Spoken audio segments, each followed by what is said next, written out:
Bonjour à tous. Donc aujourd'hui c'est une vidéo un peu spéciale. Je suis en présence de Firdaus qui a eu un accident. Coucou Firdaus. Et du coup on t'écoute. Qui es-tu pour commencer? Alors, ok, bonjour, je m'appelle Firdaus, j'ai 20 ans actuellement.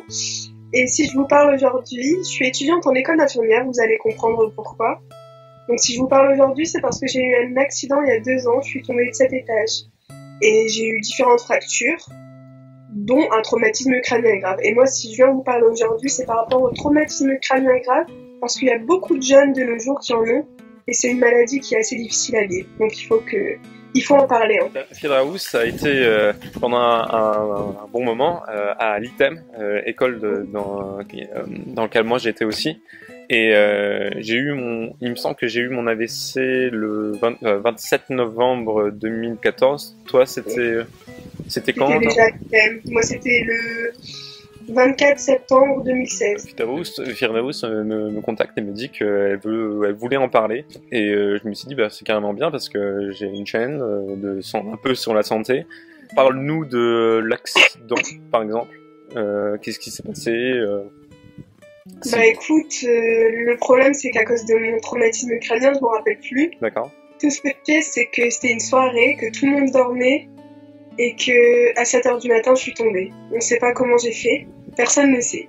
Du coup voilà, c'est inexpliqué, on peut pas savoir comment c'est arrivé. Mais moi je vous dis, évitez l'alcool. J'étais bourrée sûrement, c'est tout. Ok. Donc c'est l'alcool. Ok. D'accord.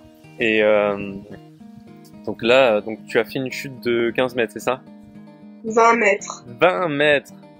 Oui. La vache. Oui. Et qu'est-ce qu'il en est maintenant aujourd'hui? Est-ce que tu peux bouger? Est-ce que tu peux... Actuellement, je peux me déplacer, oui. Ouais. Niveau physique, ça se passe bien. Il y a pas trop de problèmes physiques. Tout ce qui reste, c'est dans la tête, c'est le traumatisme crânien et toutes les séquelles que ça engendre. C'est assez difficile. Et donc, t'as les deux mains, t'as les deux jambes. J'ai des difficultés à bouger ma jambe droite, mais j'y arrive. Ok. J'ai une prothèse, donc ça va.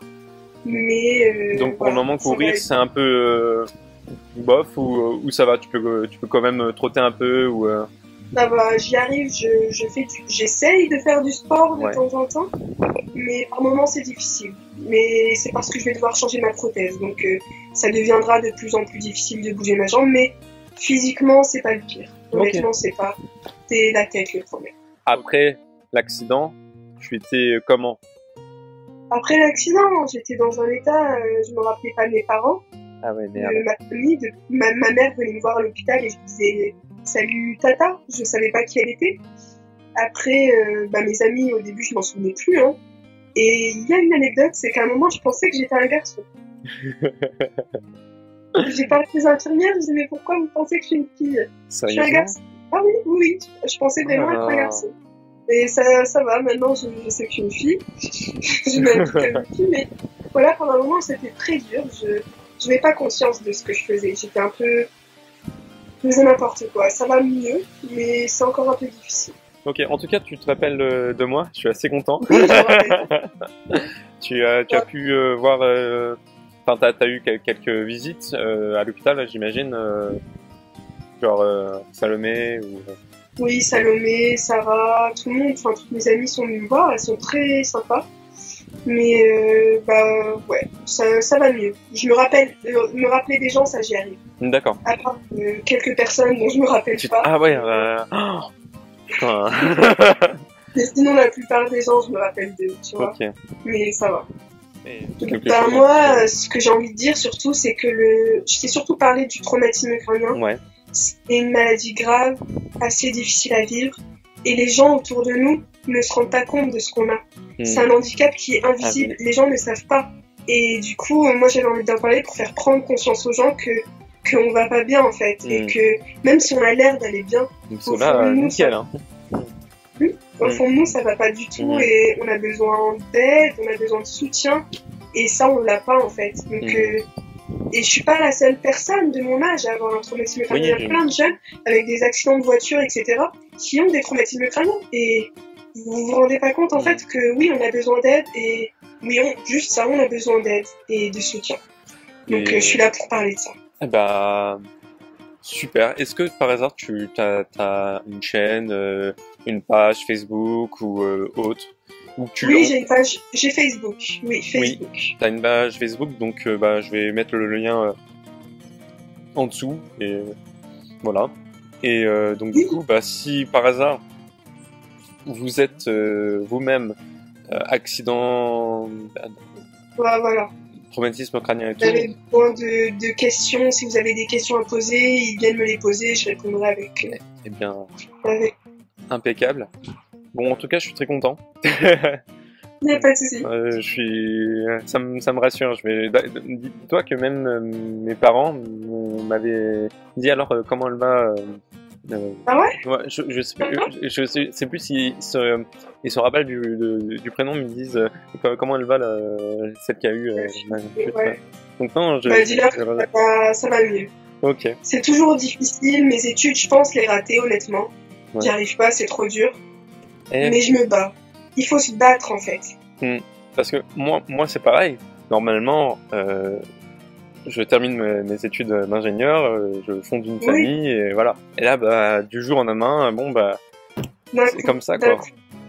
Ouais, on se rend pas compte. Maintenant, je m'en rends compte, mais avant, je m'en rendais pas compte.